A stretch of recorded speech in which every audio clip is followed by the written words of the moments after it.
Olá, irmãos e irmãs, sejam bem-vindos a mais um episódio do Conheça Sua Bíblia. Hoje é dia da gente se debruçar sobre o capítulo 2 do livro de Esther.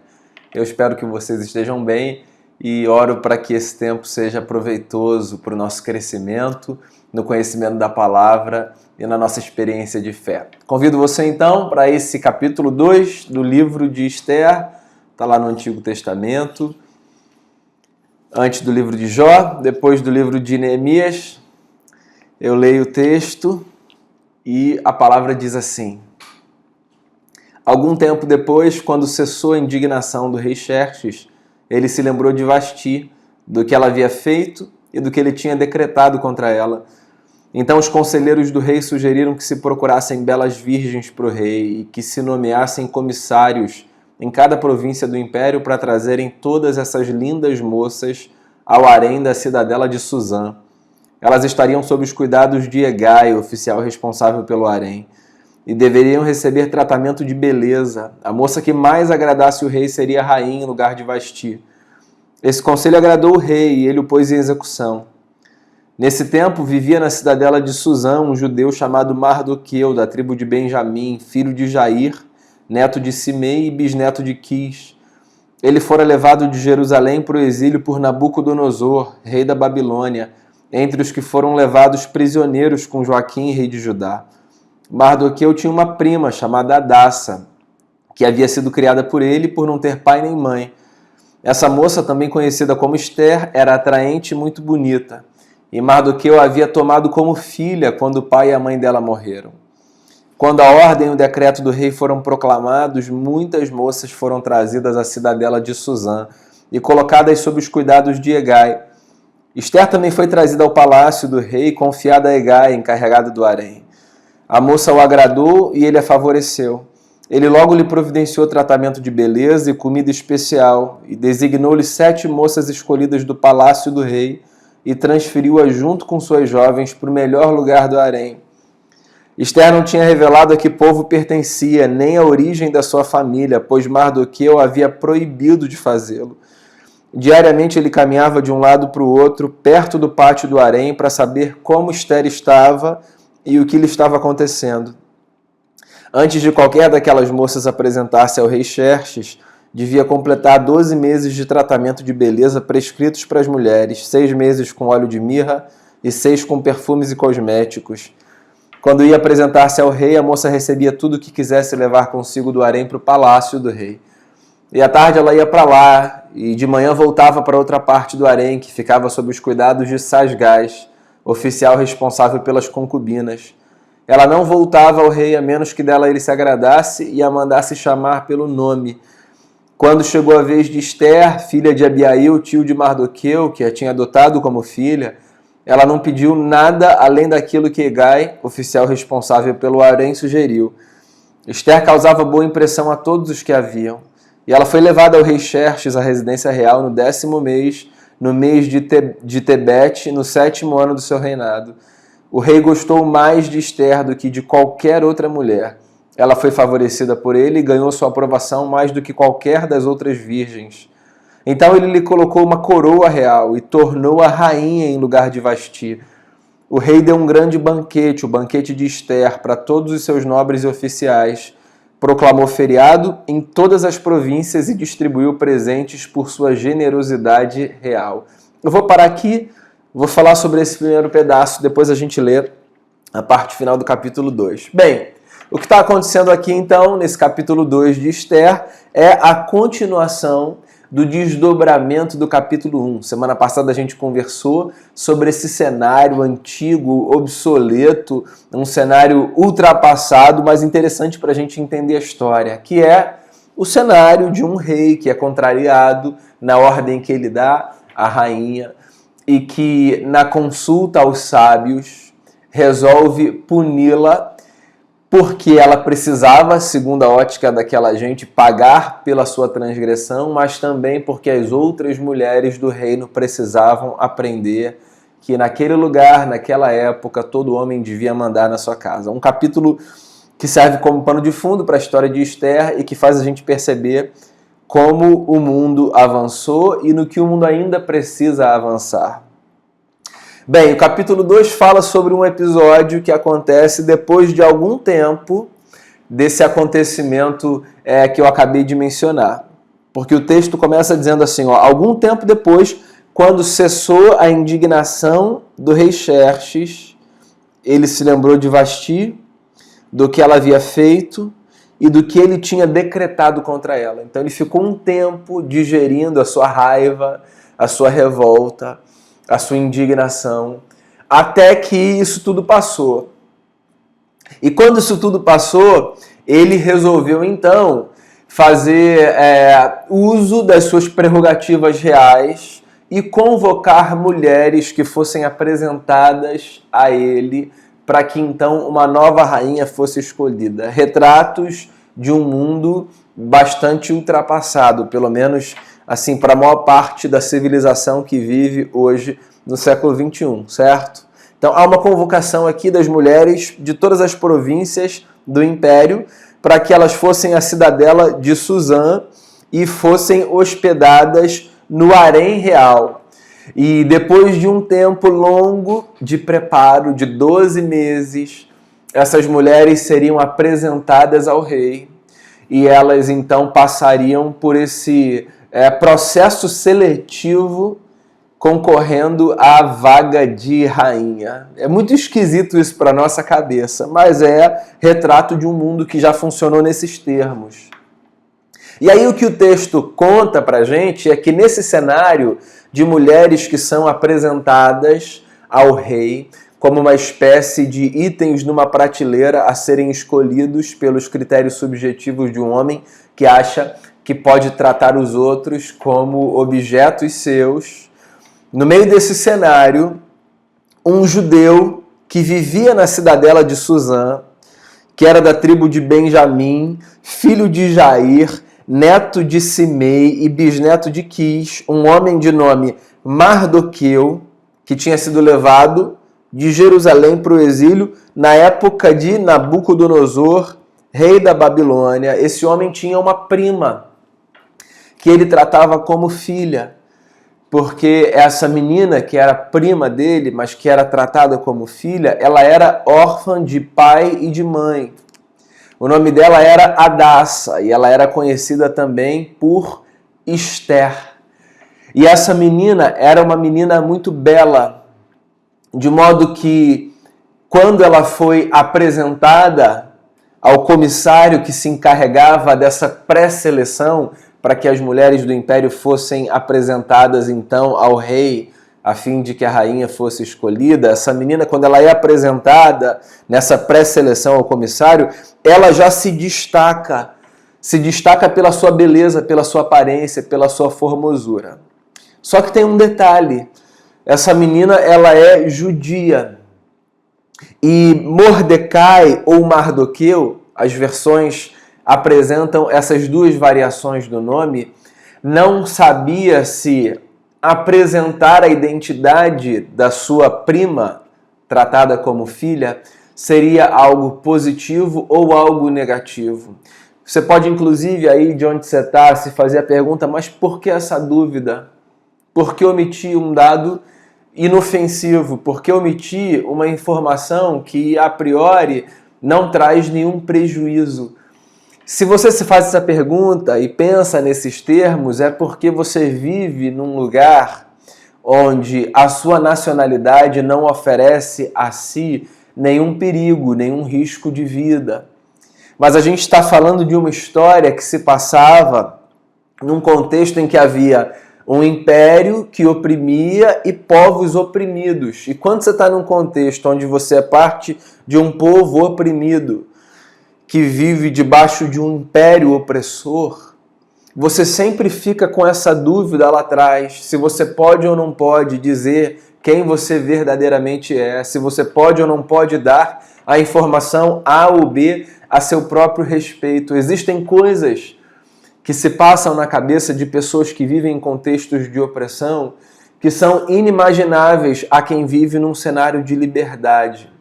Pois é, há perguntas que só são feitas pelas pessoas que todos os dias sofrem lá no fundo a angústia de pensar que possivelmente uma informação mal dada ou mal recebida pode representar uma tragédia contra si. Essas cenas, por mais que essa história aqui seja antiga, essas cenas, elas se repetem numa medida muito maior do que eu e você podemos imaginar. Num mundo, diga-se de passagem, que não está tão distante geograficamente, inclusive, de mim e de você.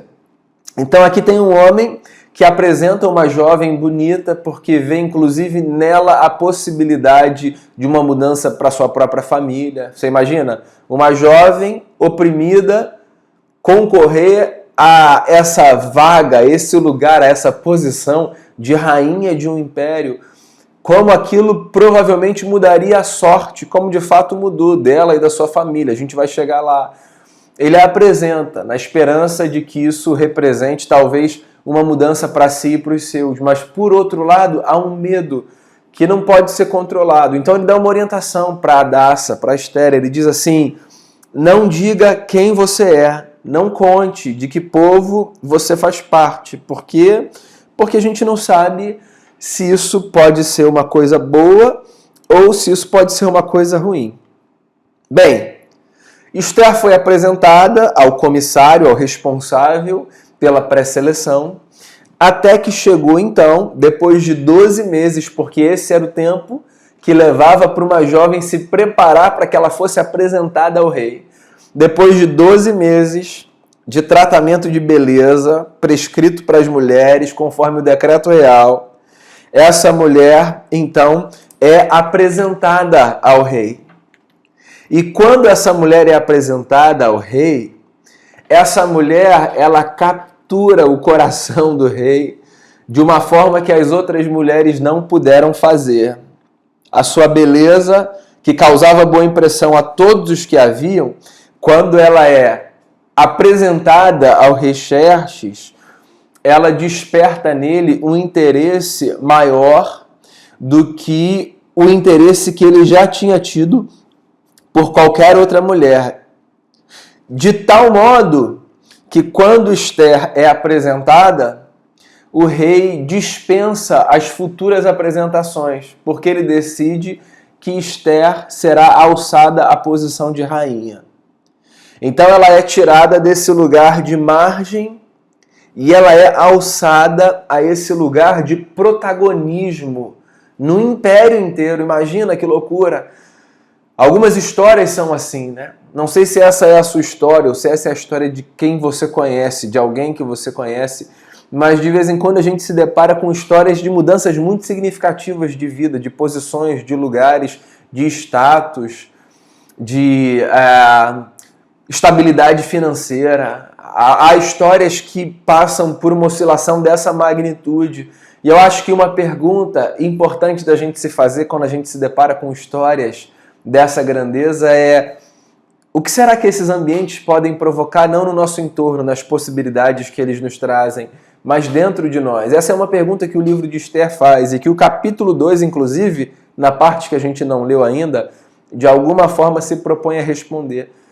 Quando a gente passa por mudanças muito significativas, sobretudo mudanças que nos fazem crescer, quando a gente sai de um lugar de privação, quando a gente sai de um lugar de limitação, num lugar de restrição, e a gente vai para um lugar de grandeza, a gente vai para um lugar de privilégio, a gente vai para um lugar de conforto. Que mudanças, ou quais mudanças, essa experiência provoca dentro da gente? Você já deve ter ouvido por aí pessoas falando coisas do tipo: fulano mudou muito depois que passou a ganhar mais dinheiro, depois que se mudou para um determinado lugar. Fulano não é mais a mesma pessoa.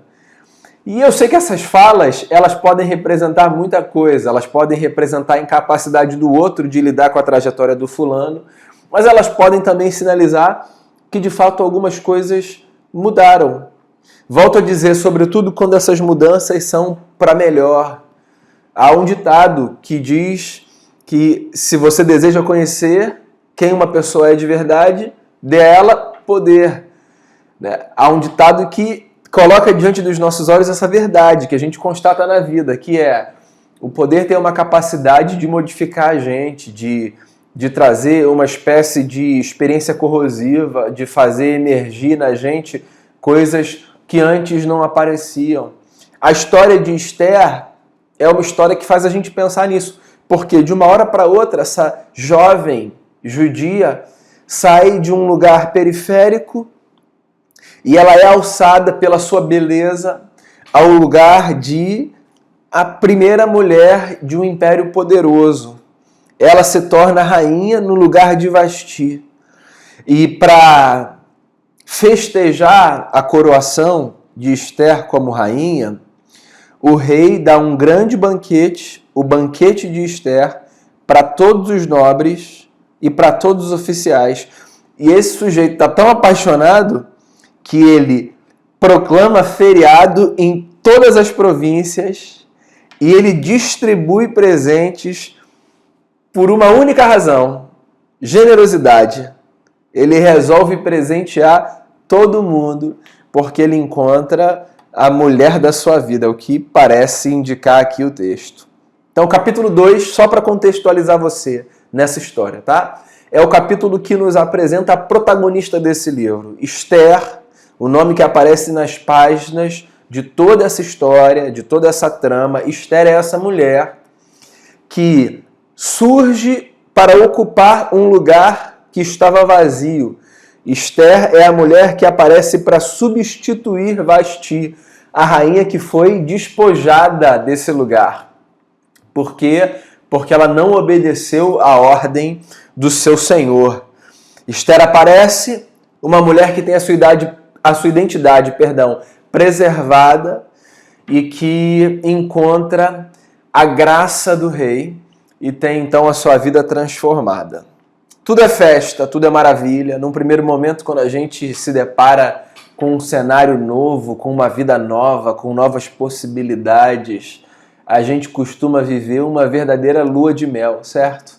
O emprego novo é maravilhoso aos nossos olhos, a casa nova é maravilhosa aos nossos olhos, quando essas mudanças representam sempre, volto a dizer, uma mudança para cima. A cidade nova é maravilhosa, a gente não tem nenhuma percepção dos defeitos, dos vícios culturais. As experiências novas, elas trazem para a gente uma espécie de anestesiamento da nossa consciência, a nossa capacidade crítica, ela é de alguma forma suspensa e a gente vê aquilo que é belo, aquilo que é maravilhoso, aquilo que nos encanta.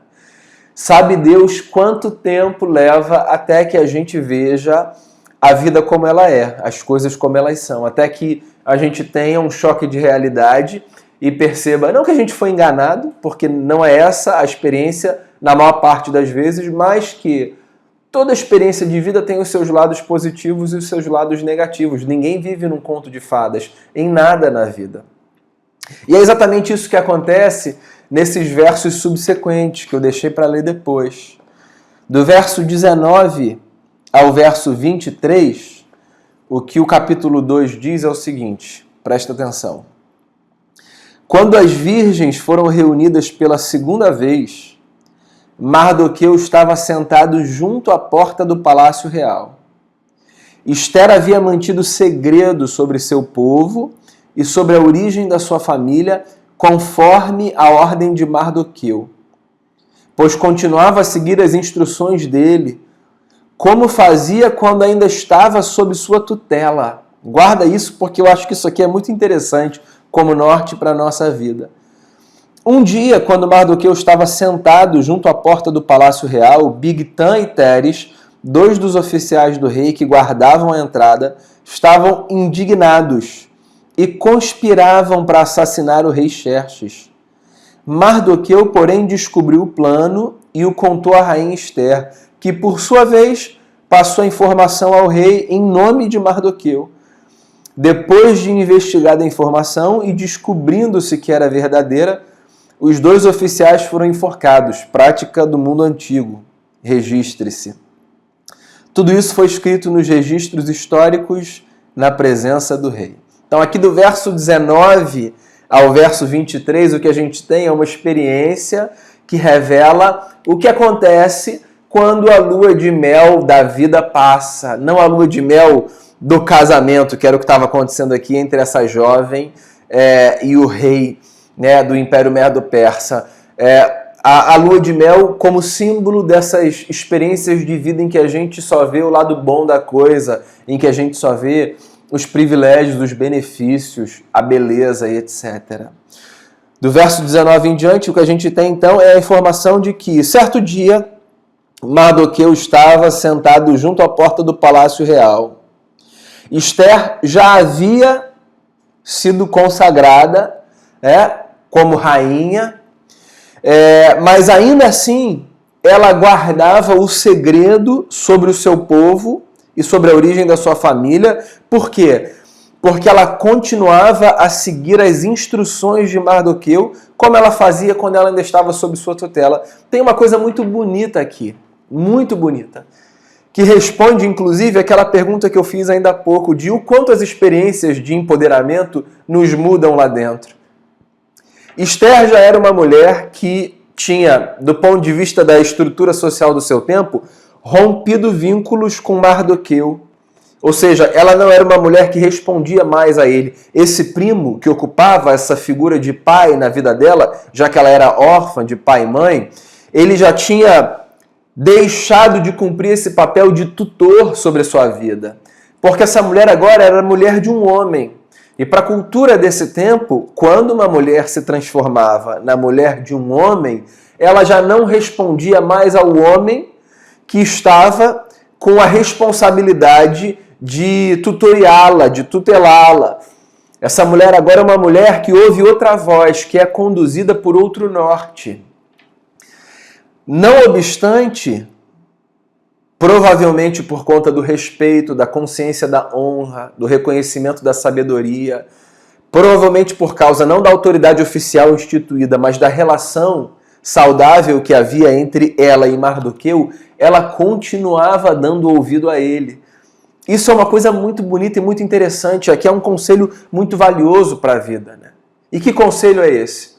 O conselho de que na vida nós não ouvimos vozes apenas pela autoridade oficial, institucional que essas vozes conferem na sua relação para conosco. Ou seja, nós não abrimos os nossos ouvidos para as pessoas apenas porque oficialmente elas estão numa posição de hierarquia superior a nós e agora então tudo que elas dizem deve ser acatado, ouvido e recolhido.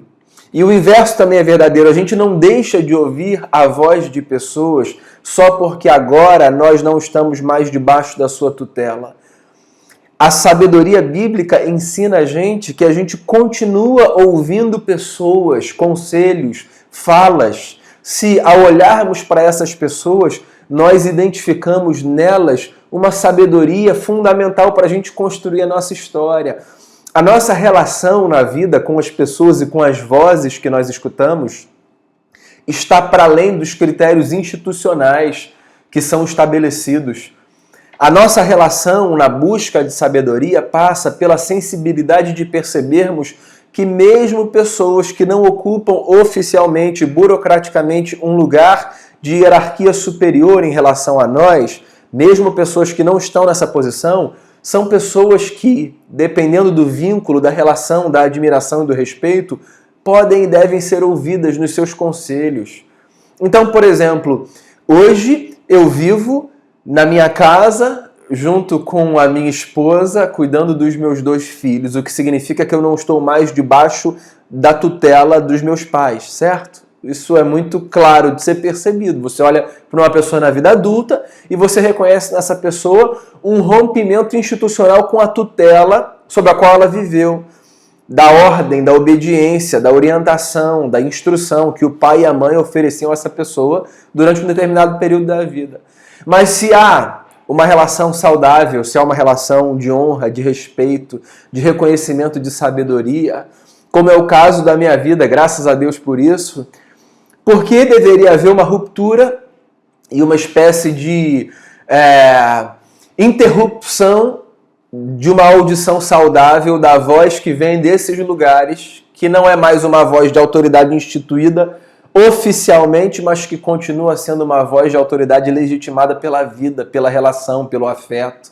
Entende isso? Aqui tem uma mulher que está agora casada com um rei, mas que continua a ouvir o seu primo que ocupava o lugar de pai. A quem você continua a ouvir na sua vida? Mesmo do alto da sua arrogância, julgando o Senhor de si, Senhora de si, julgando-se a si mesmo Senhor de si, ou julgando-se a si mesmo a Senhora de si. A quem você continua a ouvir? É bom que nós ouçamos pessoas, é bom que nós cultivemos essa experiência de viver num mundo polifônico, num mundo de vozes dissonantes, de escutas múltiplas. A sabedoria passa pela nossa capacidade de ouvirmos vozes múltiplas nas nossas experiências de vida e de discernirmos as orientações, os conselhos, as palavras que essas vozes nos oferecem e de então fazermos as nossas escolhas. Ela está aqui protegendo a sua identidade porque ela está ouvindo o Mardoqueu.